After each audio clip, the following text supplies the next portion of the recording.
बड़े कमाल की बात कही है कि दोस्तों अपनी ज़िंदगी से यूँ नाराज़ ना हो, अपनी ज़िंदगी से यूँ नाराज़ ना हो। क्योंकि हो सकता है दोस्तों आज जो ज़िंदगी आप जी रहे हैं, हो सकता है कि वो किसी का सपना हो। So welcome back to my another vlog और आप सबका तहे दिल से स्वागत है मेरे चैनल में जीत लाइफस्टाइल इंडियन मॉम। आशा करती हूँ आप सब लोग ठीक ठाक होंगे और जीत की तरफ से फिर से एक बार आप सबको दिल से राधे राधे। तो दोस्तों यहाँ पे शुरू हो गई है मेरी आज की दिनचर्या, जहाँ पे मेरी दोनों प्यारी बेटियाँ जिनसे आप मेरे कल के व्लॉग में मिले थे यानी कि पिछले व्लॉग में मिले थे, दोनों ही बड़े आराम से स्कूल जा चुकी हैं और सुजीत भी यहाँ पर अपने ऑफिस चले गए हैं।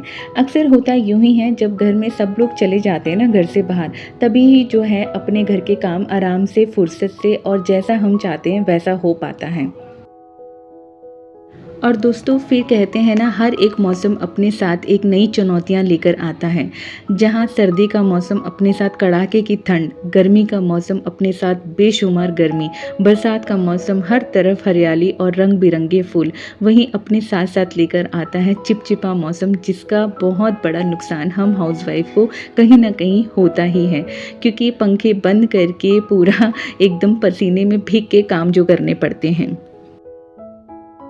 तो बस जी यहाँ पर मैं भी लग गई थी अपने उन्हीं कामों में, और किस तरीके से इस चिपचिपे मौसम में मैं अपने घर के काम आराम से निपटाती हूँ फटाफट, उसी के रिगार्डिंग मैं आज आपके साथ व्लॉग शेयर करने वाली हूँ। तो यहाँ पर सबके जाने के बाद जैसे कि मैं आपको बता चुकी हूँ, मैंने सबसे पहले बेडरूम क्लीन कर लिया था अपना अच्छे से। बेडशीट मैंने आज नहीं चेंज की है क्योंकि ऑलमोस्ट यहाँ पर बेडशीट गंदी नहीं हुई थी, साफ़ सुथरी ही थी। तो वैसे भी कपड़े काफ़ी ज़्यादा धुलने को थे आज, तो मैंने सोचा कि चलो बेडशीट जो है कल या फिर संडे को जो है वॉश हो जाएगी, तो अभी के लिए फ़िलहाल रहने दी मैंने इसे। और फिर उसके बाद मैंने टीवी यूनिट भी अच्छे से डस्टिंग वगैरह कर ली थी। अगर दोस्तों हम छोटी छोटी चीज़ों का ध्यान रखते हैं ना, कि जिस कमरे से हम शुरू कर रहे हैं उस समय वहाँ का तो पंखा चल ही रहा होता है, तो बस मैं भी यूँ ही करती हूँ। जब मेरा पंखा चल रहा होता है ना, तो जिस कमरे से मैंने शुरुआत की है ना दोस्तों, मैं उसी कमरे को ही पूरा अच्छे से नीट एंड क्लीन कर देती हूँ। जैसे मैंने आपके सामने अभी दिखाया है ना कि मैं अपने बेडरूम की क्लीनिंग कर रही थी, बेडशीट वगैरह मैंने बिछाई है और साथ ही साथ मैंने इसी कमरे की डस्टिंग भी कर दी है। अक्सर हम क्या करते हैं कि पहले पूरे घर को ऑर्गेनाइज करते हैं और फिर उसके बाद जो है हम डस्टिंग करते हैं, फिर वही अपना झाड़ू पोछा। पर इतना करते करते ना इतनी ज़्यादा गर्मी लगती है कि कहीं ना कहीं हम डस्टिंग को जो है कुछ पार्ट्स जो है स्किप कर देते हैं। बट अगर आप रूम वाइज चलेंगे ना, कि first room first cleaning, first dusting, first organisation, तो ये काम काफ़ी आसान से लगने लगते हैं। तो बेडरूम की अच्छे से डस्टिंग करने के बाद, बेड की अच्छे से डस्टिंग करने के बाद मैं आ गई थी यहाँ पे स्विच बोर्ड को क्लीन करने के लिए।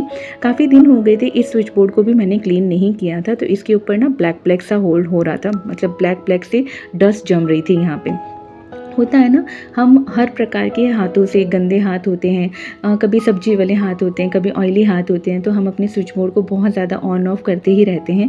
तो उसको वजह से अगर स्विच बोर्ड को टाइम टू टाइम ना साफ़ करो ना, तो ये भी एक बहुत ही मैसी सा और बहुत गंदा सा लुक देता है घर में कहीं ना कहीं, और फिर लगता है कि हमारा घर बहुत ज़्यादा गंदा है। छोटी छोटी चीज़ें होती हैं, अगर हम टाइम टू टाइम उन चीज़ों पर ध्यान देना तो घर ऑटोमेटिकली साफ़ सुथरा लगने लगता है। उसके बाद मैं आ गई थी यहाँ पर अपना ड्रेसिंग यूनिट को क्लीन करने के लिए। यहाँ पर मैंने अच्छे से डस्टिंग तो कर ही रही थी, बट साथ ही साथ जो घर का सामान होता है ना, मतलब ड्रेसिंग एरिया का, देखिए मेरी जो बेटी है ना बड़ी वाली, वो भी इसी में अपना सारा सामान रखती है। मेरी छोटी वाली बेटी का भी इसमें काफ़ी सारे क्लिप्स और क्लचर्स वगैरह रहती हैं, छोटे छोटे निकनैक सामान। ड्रेसिंग यूनिट मेरा कम और मेरे बच्चों का और मेरे हस्बैंड का ज़्यादा हो जाता है। एक छोटा सा पाउच जो आप देख रहे हैं ना पिंक कलर का, बस इसी में होता है मेरा सामान, और बाकी सब में जो है मेरे हस्बैंड का थोड़ा बहुत, मेरे बच्चों का थोड़ा बहुत भरा रहता है। तो बस इनको भी मैं अच्छे से क्लीन कर लूँगी, ऑर्गेनाइज यहाँ पे कर लूँगी। जो सामान मुझे नहीं चाहिए, जो कि शीशी वगैरह जो खाली हो जाती हैं ना, परफ्यूम की बॉटल्स वगैरह, वो भी मैंने यहाँ पे चेक कर ली थी, तो ऐसा कुछ खाली नहीं हुआ है। तो बस मैंने इसे यहाँ पे टोकरी को हटा के ही अच्छे से क्लीन कर लिया था।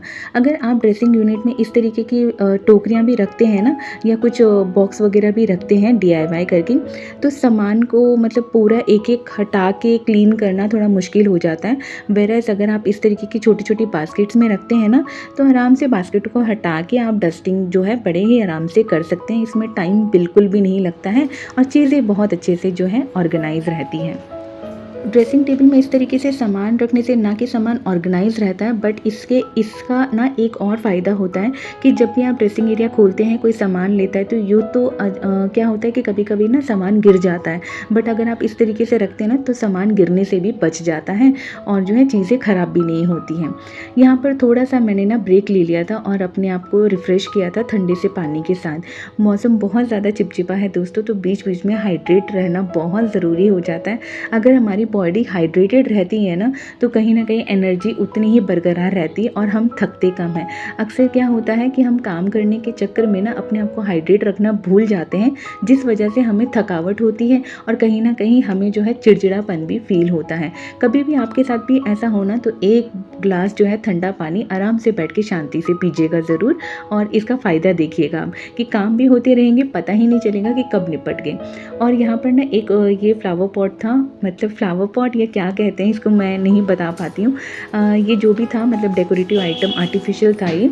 तो ऐसे ना इस पर भी वाइट कलर का है तो बहुत ही ज़्यादा इस पर मैले कुचले से हाथ लग जाते हैं, गंदा हो जाता है। तो मैंने बस इसको भी अच्छे से यहाँ पे क्लीन कर लिया था, जिसमें ना इसमें काफ़ी अच्छी सी शाइन आ गई थी।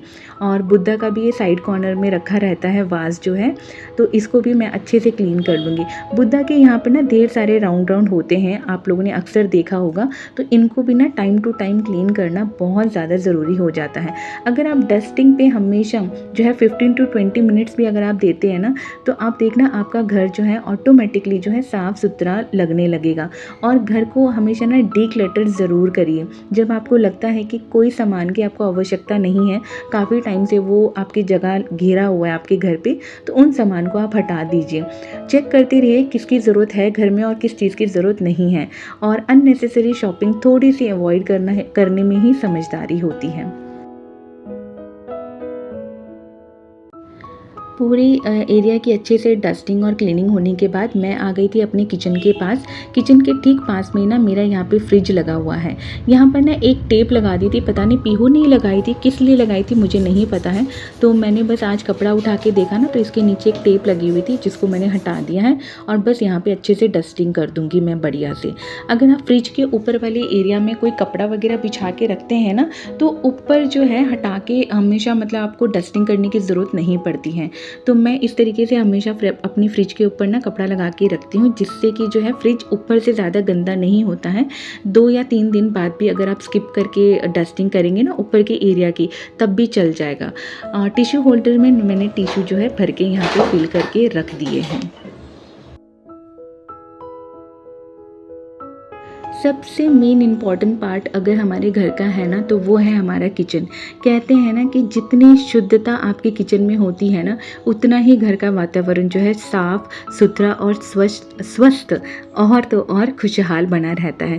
क्योंकि कहीं ना कहीं हमारे पूरे घर की जो एनर्जी है ना वो हमारे किचन से ही आती है। हम अक्सर आजकल मॉडर्न टेक्निक्स में ज़्यादा बिलीव करते हैं और कहीं ना कहीं हमारे जो ट्रेडिशनल तरीके हैं हम उनको भूलते ही जा रहे हैं।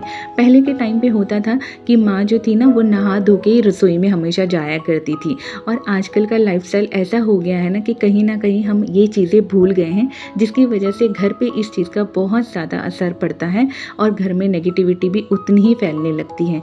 बस एक तरीका है कि आप सुबह सुबह अगर हो सकता है, पॉसिबल है, सबका रूटीन तो यूँ अलग अलग होता है, मैं किसी को फोर्स नहीं करूँगी, पर मैं कोशिश ये ज़रूर करती हूँ कि मैं नहा कर ही जो है किचन में एंटर करूँ।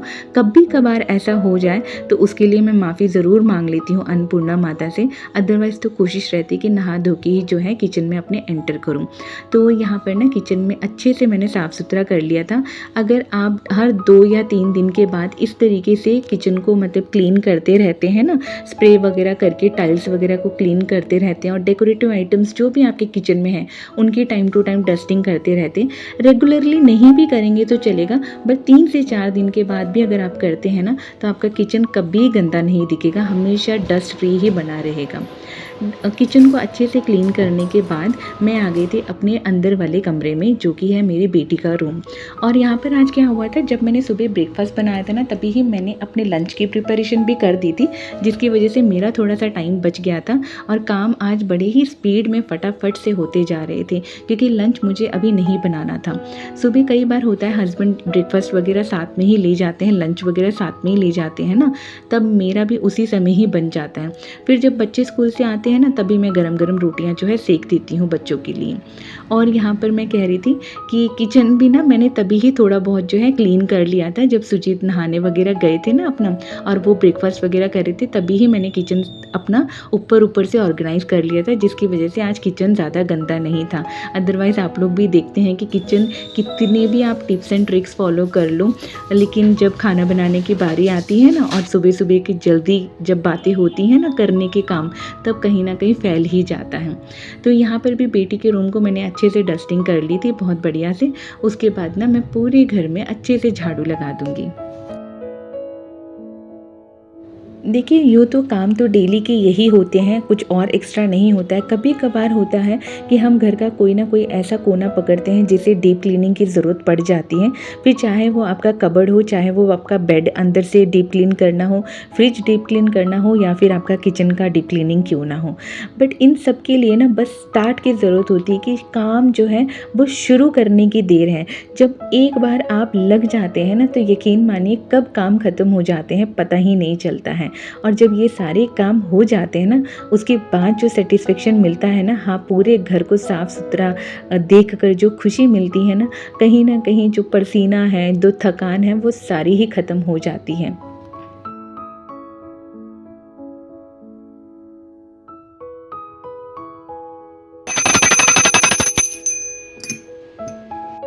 तो दोस्तों, देखा आपने कितनी जल्दी घर के सारे काम फटाफट से निपट गए हैं यहाँ पर। और उसके बाद मैं फ़्रेश होकर यहाँ पर लाला जी के पास आ गई थी। और न जाने मेरे लाला को क्या हो गया, आजकल सिर्फ और सिर्फ इनको हरे कपड़े पहनने हैं, और मैं धोकर रखती जा रही हूँ और इनको फिर जो है ग्रीन कलर के ही कपड़े पहनने। क्यों ऐसा कर रहे हैं मैं नहीं जानती, जबकि इनके पास और भी प्यारे प्यारे रंग हैं, पर फिर भी ये हरा ही पहनना पसंद कर रहे हैं। और यहाँ पर मैंने अपनी सुबह की पूजा जो है अच्छे से कर ली थी। हमारी माता रानी भी देखो कितनी प्यारी सज रही है हरे हरे चूड़ियों में। सावन का महीना जो है बहुत सुंदर लग रही है हमारी माता रानी यहाँ पे।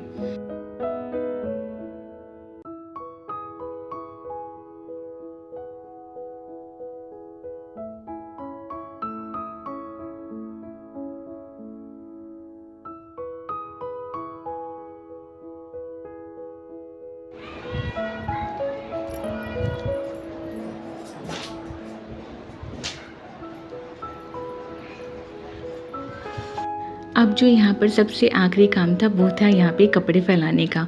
मशीन में कपड़े धुल चुके थे, ड्राई भी हो गए थे। सुबह ही मैंने मशीन लगा दी थी, तो कपड़े काफ़ी देर से जो है ड्राई होकर रख दिए थे। फिर उसके बाद मैंने सोचा कि चलो मौसम साफ़ हो रहा है, फटाफट से कपड़े फैला देती हूँ। फिर थोड़ी देर आराम करके ना मैं पीहू को स्कूल से लेने चली जाऊँ, परी को सॉरी स्कूल से लेने चली जाऊँगी, क्योंकि उसकी स्कूल की छुट्टी ना 12 बजे हो जाती है। बट वो अक्सर कहती कि मम्मा थोड़ा जल्दी आओ।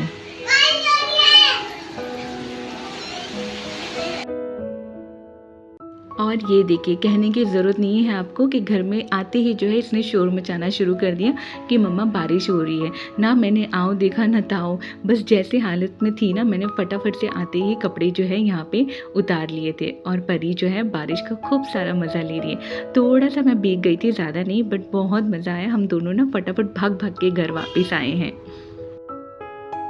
बस जी, मुझे लग रहा है आज ऐसे ही बरसात होती रहेगी। 2-3 दिन से यहाँ पर दिल्ली में अच्छी खासी बारिश हो रही है।